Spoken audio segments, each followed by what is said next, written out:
Hello you guys, and welcome to another video. Today we're working on a Wrangler, Jeep Wrangler, just to show you guys where's the connections for the getaway module to program a key.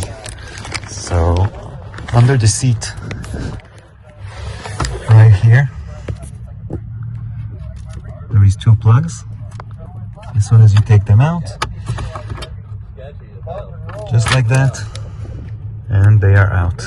So this is where you're gonna hook up the security getaway module in a very easy way. It's right there.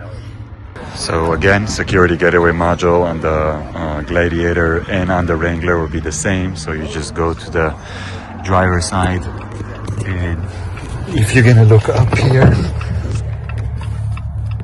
it's gonna be right there. So this will be the box, and then you take out the two cables. This will be the easier. But if you wish, you can also get the star behind the glove box. It's just more to take out.